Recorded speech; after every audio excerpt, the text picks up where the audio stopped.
Good morning, everyone, and welcome to episode 4 of the Senior Living Sales and Marketing Podcast. Just as a reminder, you can find us on iTunes, Stitcher, or Google Play. Please download and rate the podcast to make it easier for others to find. You can also sign up for our newsletter at www.seniorlivingsalesandmarketing.com. And also check out our sister podcast at thebusinessofbusinesspodcast.com. Today, I want to welcome Marty Ramseck with PI Midlantic to the show. We did another show for the Business of Business podcast talking about the predictive index and how it relates to turnover in general. But as me and Marty talked further, I felt like it would be good to do an episode that was focused strictly on the senior living sales and marketing teams.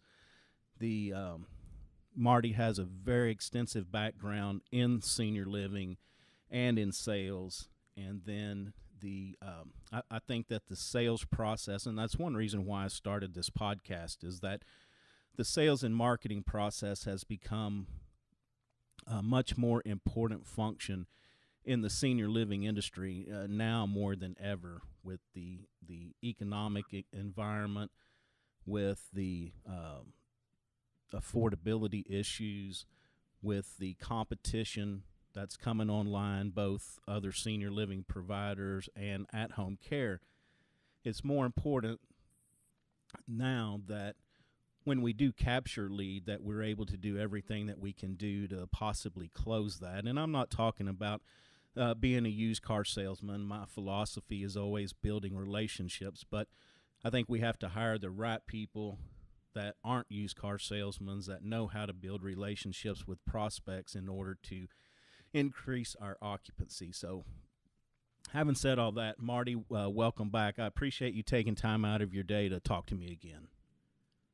Thanks, Troy. Great to be here.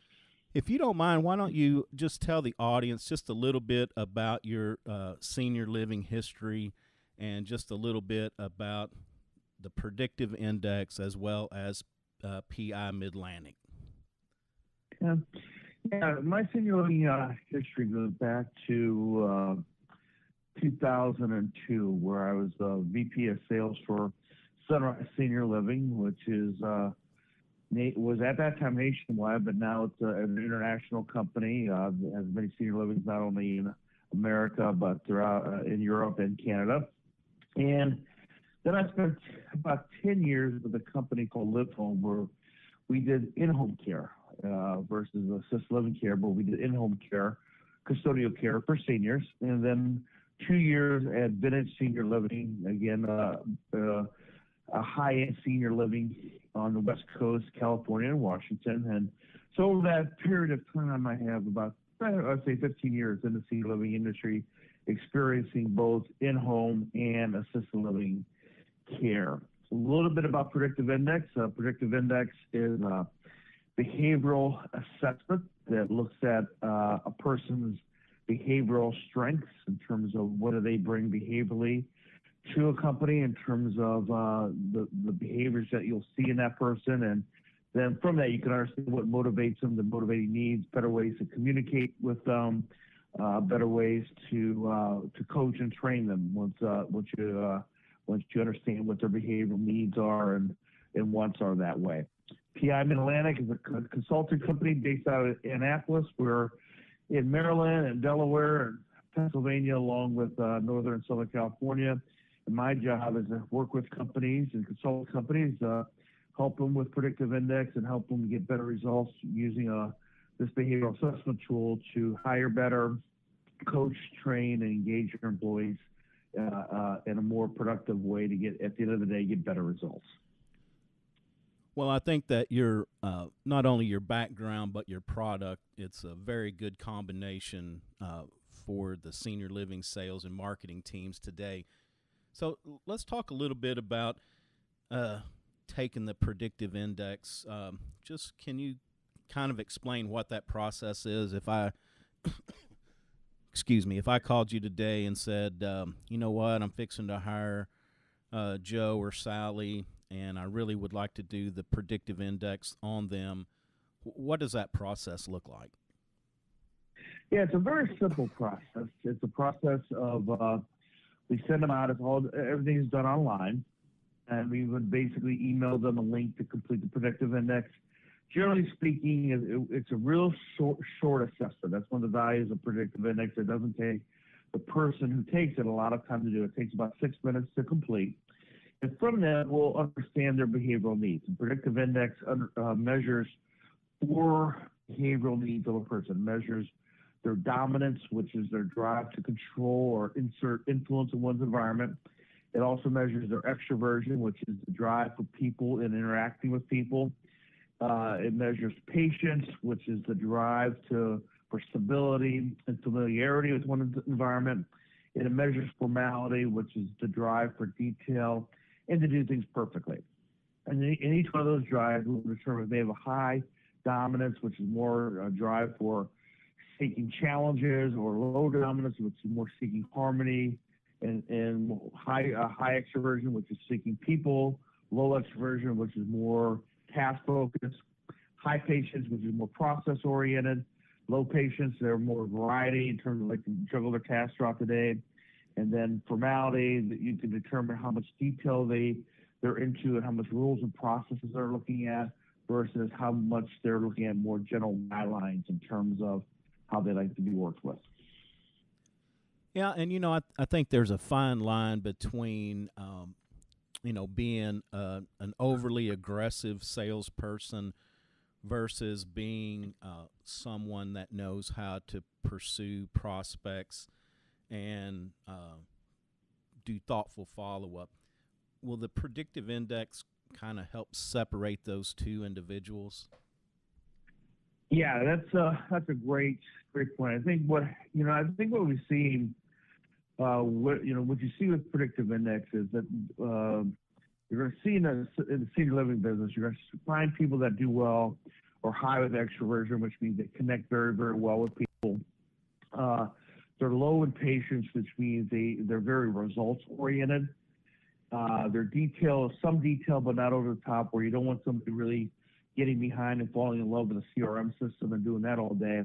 But the key that you want to see, you see in senior living, it's probably changed most over the last 15 years, is the dominance. And dominance is the drive for results. It's the drive for challenging. It's the drive to get people to take the next steps. So when I first started in senior living back in 2002, you didn't need a lot of dominance in your salespeople because there was not as much competition. There wasn't as much options. So you're looking for more of we would consider the natural, more of a farmer, person that worked well with people, didn't push them too hard because there was not a lot of other competition out there. Today, you're seeing that dominance drive. You're going to need more dominance because there is more competition. You need to drive them a little bit more for the next steps. And it's also the drive to control. And today, you need somebody that really controls the sales process in terms of getting people to take the next steps and keeping themselves in control of what's happening next in the sales process. So that is a key behavior that you want to see in your salespeople, but at the same time, it can't be over the top in terms of too controlling or too driven, because you're going to push people away. But you have to kind of manage that a little bit, where you do have somebody that can drive somebody to the next steps, control the next steps, to keep them looking at your assisted living or your home care based upon keeping them in line in your sales process. Okay, that's great, because that's I do a lot of mystery shopping, and that's, I guess I see both extremes. There's the process that nobody's in control over, that it seems like that you are always having to run them down, versus the ones that they are just they're basically just in your face wanting you to sign up. Yeah. And that's it. It's not that they really care about you, and which kind of leads into the next part. I feel that you've got to have the drive, you got to have the organization, you have to know how to prospect, you have to understand not everybody's going to be ready to make that decision today. Not everybody's going to like you, your company, your community. You're going to lose some people because of that. You have to be able to accept the no's. But I think another important quality is empathy, and that is that we need empathy for the family, for the prospective resident, and the fact that their stuff is not in their car. They're not gonna walk in and you're gonna sign them up and you're gonna move them in today. It's a process. We have to, like a farmer, you have to sow the seed, you have to maintain it, and then you reap your harvest. And sometimes, I think, especially in this our world of instant gratification, I say, Marty, are you ready? Are you ready? Here's a paper. Let's sign up. And if you don't, well, you're off my radar, and you're moving. I'm moving on. And there are a lot of studies out there that show that it can take between 8 to 12 touches during the sales process in order to make a client. And a higher dollar sales tend to be at the higher end of that. So will the predictive index kind of help us sort out this empathy factor, somebody that's going to be able to sit down and have a true conversation with Marty and his family to find out, what brought you in here today? Are you a good fit? I'm not scared to tell you that, we may not be the best fit for you, but I know some people that I can help place you. Will the predictive index help us in that respect as well? Yeah, it would help. Predictive index does measure behaviorally how empathetic behaviorally a person is, and there's certain drives, and that's kind of the extroversion drive. They tend to be a lot more empathetic, a lot more caring. So predictive index really does a good job of understanding how empathetic a person is. But I think what also too is also a person really understanding the sales process also, and knowing a couple things. Number one, that your community or your home care company, they're not for everyone. Everyone's not for you. There's you have to understand who the right people are for you from that standpoint. Two is coaching salespeople to really work in the best interest of the customer. Are they doing the right thing? Because that's what they're really judging that salesperson on is, are you working in the best interest of the customer? And three, and I think you brought up a good point of the steps in the sales process, of really understanding good, what we call buyer-seller alignment, and being with the seller where they're at in the process. Some people are very urgent and they're looking to move in ASAP. They have to do that, and working with that person. At the same time, people are just generally maybe beginning to look and beginning the process. But I think where most salespeople get themselves in trouble is they're not aligned with the buyer. They're trying to close too soon or not enough in that process, and that really upsets the buyer. But to be aligned and take them through the steps and kind of controlling those steps, but take them to the appropriate next steps in the sales process, knowing that it's going to take maybe several steps to get them to move in or get them to become a client of your home care company, but be aligned with them in that process. And you'll generally get those people because your alignment makes the sales process go very smoothly for you and for the prospective buyer. But to your original question, yeah, predictive index does measure empathy. It does measure how a person will interact with somebody. But also, I think it is in terms of a salesperson understanding good selling and understanding the sales process, that it's going to take steps and be aligned with them where they're at in that sales process. Right, and you bring up a good point about trying to meet the prospect where they're at, and we see that a lot as well, that when you walk in, they want to start at the beginning of time and tell you what, this is an apartment, you're going to get to live here, we're going to feed you, and what they don't understand a lot is that these most, not everyone, but I would say that most prospects and their families have already checked out your community and your competition long before they come in. And so that's why it's good to ask some general questions about, where they are in the search process, what has instigated this, why are you even out looking, to try to find, where they are and how much research that they've done.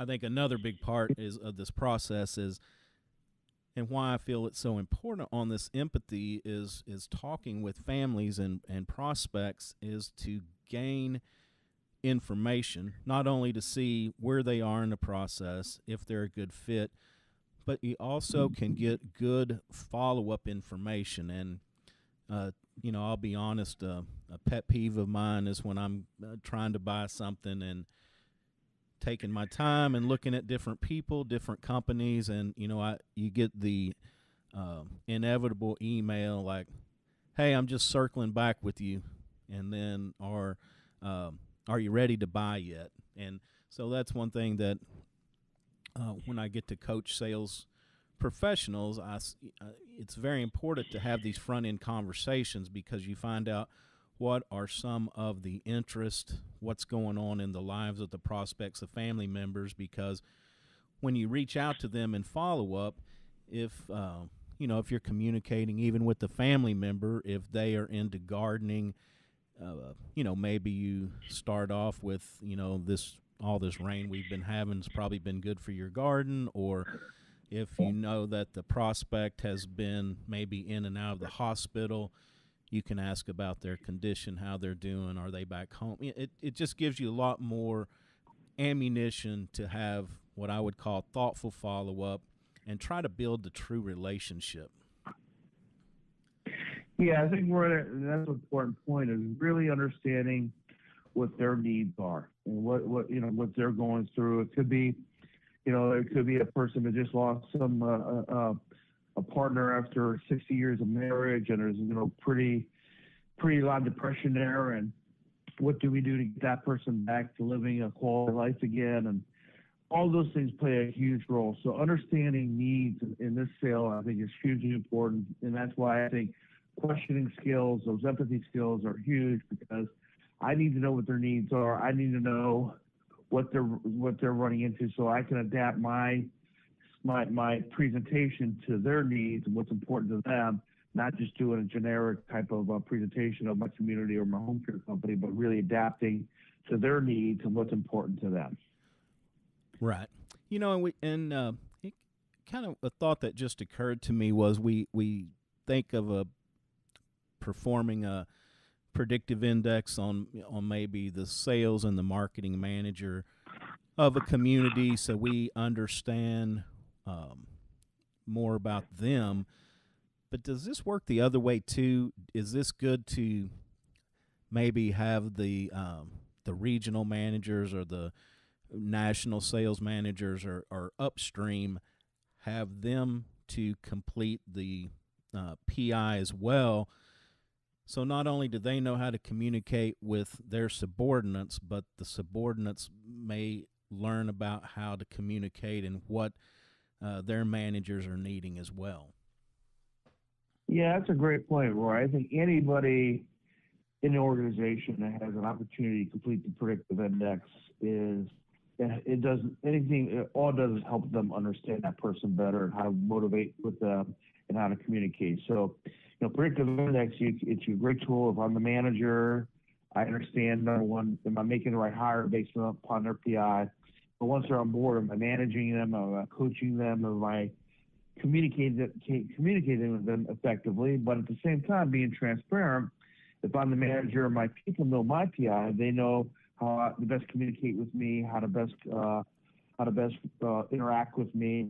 And it's also great for peers, of how to best work with somebody, how to best communicate with them. Some people are more voice communication, some people are more texting, but how do we best communicate with each other? And it really takes out why somebody acts the way they do. You ever have been in a work relationship where you're frustrated and you're saying, why does this person act the way they do? Well, PI lets you know that. PI lets you know why people act the way they do.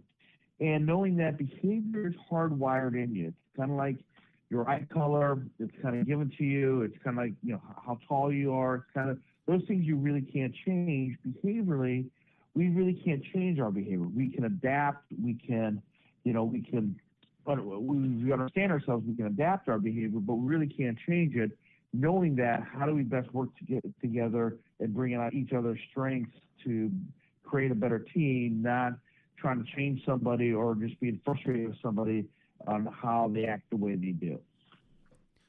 Yeah, and I think it's good to emphasize that while we've talked a lot about the hiring process and using the predictive index during that, it's also important for existing teams because I think it would not only help the communication, but it might also helping you to sharpen that communication in both directions. Exactly right. Exactly right. And again, play into each other's strengths, right? LeBron James is a great basketball player, but he's probably not a great scientist. Or Einstein's a great scientist, but probably was not a great basketball player. It doesn't make them bad. It just understands what strengths you bring to the party, and let's just play on those strengths to create the best team possible. That's correct. Yeah, and that's all we're trying to do is to, not to get put anybody in a bad light or in a bad way, but it's just a tool that can benefit not only management but also the sales teams. And as we talk this through further, I would assume that it'd probably be good to get the whole community on board, at least the administration with like the executive director, the director of nursing, and also the sales team, because they all have to interact with each other daily, and so this would help them communicate at the community level very well with each other. And then there's so many moving parts with people moving in, people moving out,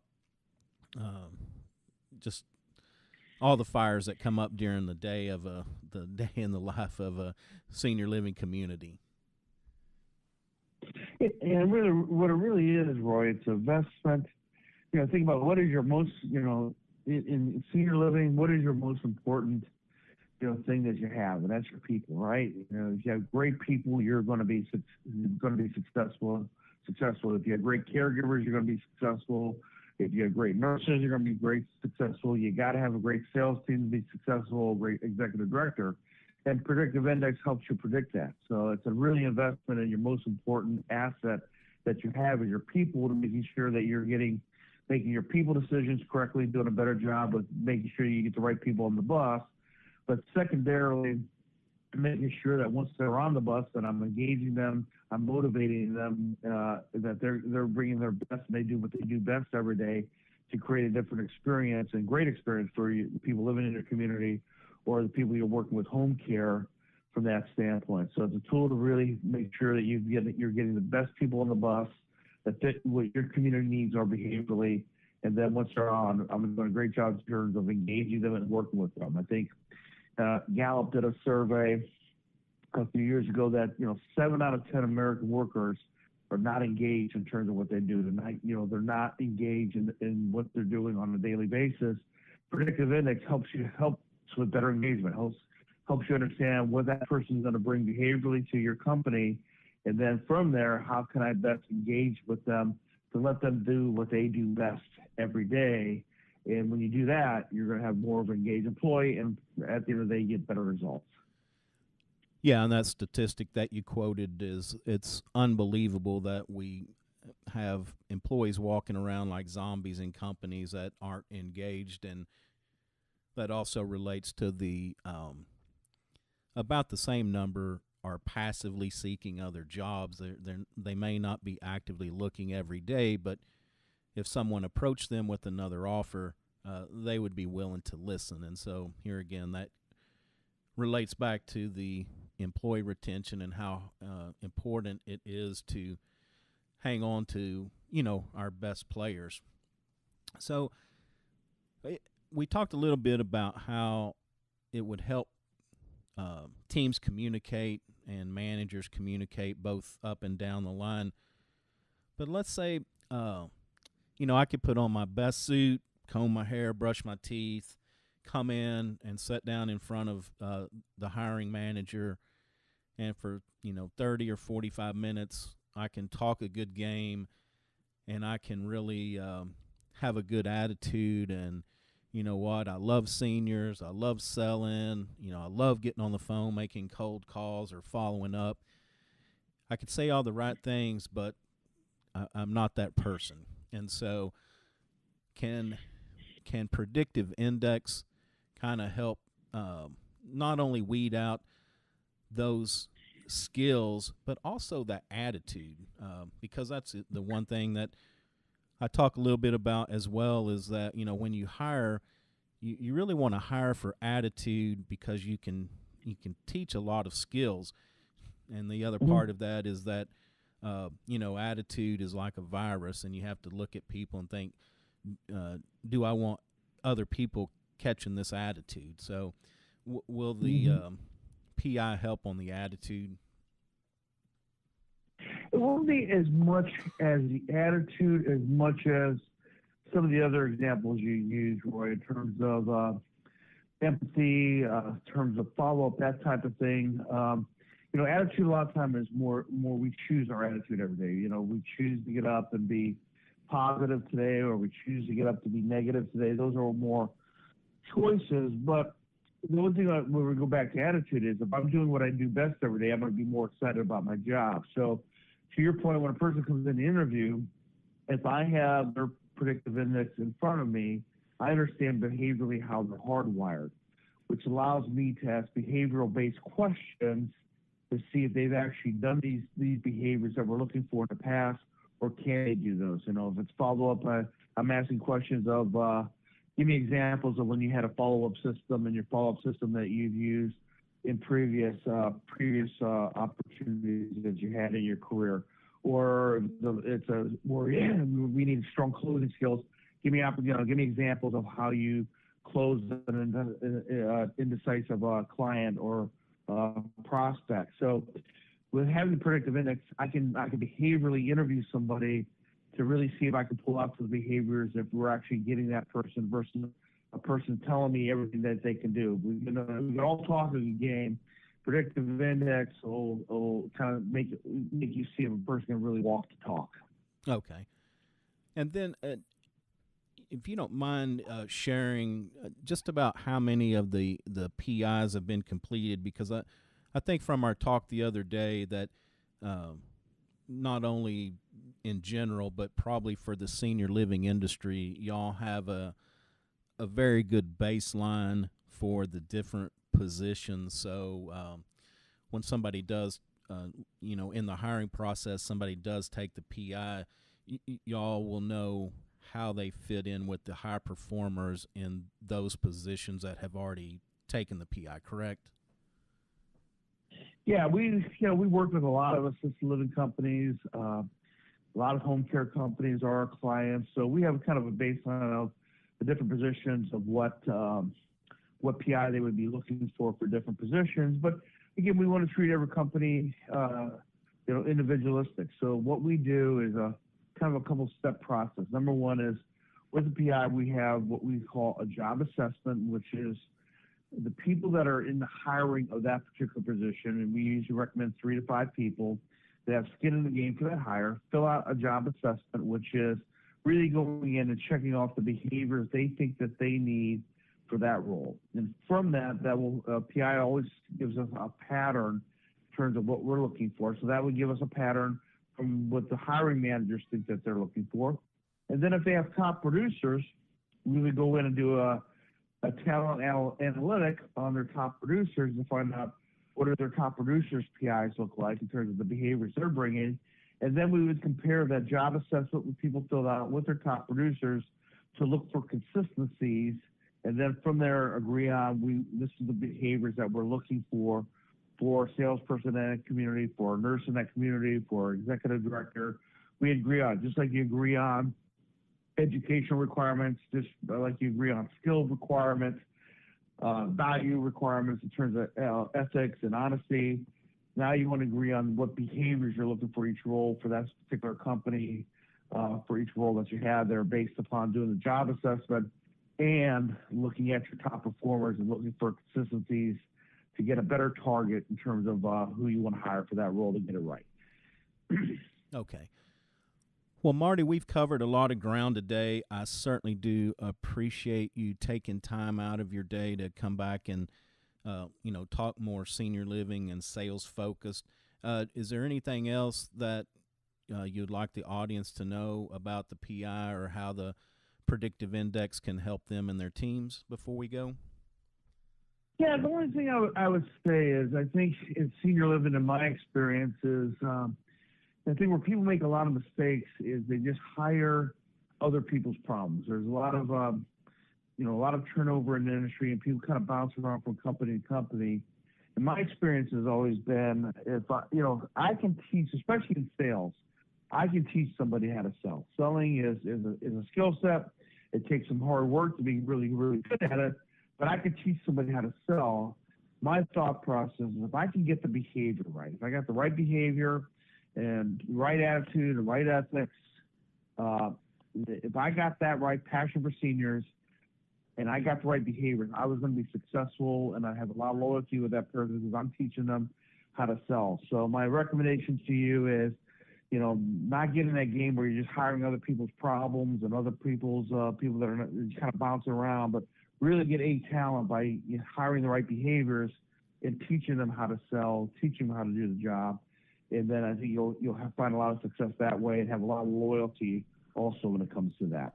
Yeah, and I think that's a very good point that sometimes we rely on a box that's checked that, oh, yeah, I work for XYZ Senior Living, and so I've got it looks like I have experience, but like you said, maybe I was just somebody else's trouble, where the PI, the predictive index, will help us get to the bottom of their skill set, and then we can teach them the nuances of the senior living industry that they need to know. Yeah, because my thing, Roy, is, if I'm a top producer, I have all this equity built with my company. So if they're paying me fairly, I'm getting treated fairly, why would I ever want to leave? Because I have all the equity built in with this particular company, right? So generally speaking, when people are leaving, they're generally leaving because they're not performing where they should be. If they're, the only time I look at a top performer, if they're not being paid fairly or treated fairly, that's the only time I look at them. But for most cases, people are leaving because they're not cutting it with that company. That's why I would hire somebody, get the behaviors right, teach them how to sell, and then you'll not only have a great salesperson, but they'll still tend to be very loyal to you because you're the one that gave them the opportunity. You're the one that taught them how to sell. Right. Good, all good points. Well, Marty, if you could tell the audience how that they could get a hold of you to get more information on the predictive index. Yeah, if you wanted my email is M as in Marty, my last name Ramseck at PI Midlantic.com, or my telephone number is 949-545-8121. You can reach out either way to me or connect with me on LinkedIn. And if you do that, I'd be more than happy to have you complete a predictive index. If you haven't completed one, it's a $200 value. Now, for listening to the podcast and connecting with me, I would do that for no charge for you and kind of have you take it, which takes about 6 minutes, and then spend about 10 to 15 minutes with you going over your results and seeing how maybe it'll help you or your organization. Okay, great, Marty. Thanks for making that offer to the audience, and I will also include your contact information in the show notes. So, again, we want to thank Marty for being our guest today, and thanks, audience, for listening to the Senior Living Sales and Marketing Podcast. Don't forget to download and rate our program. It will help others find us easier. And remember, you can find us on iTunes, Stitcher, and Google Play. The website is www.seniorlivingsalesandmarketing.com. You can sign up for a newsletter to stay up with the latest podcast whenever we put them out. Thanks again for listening, and until next time, wish you the most success in your business endeavors.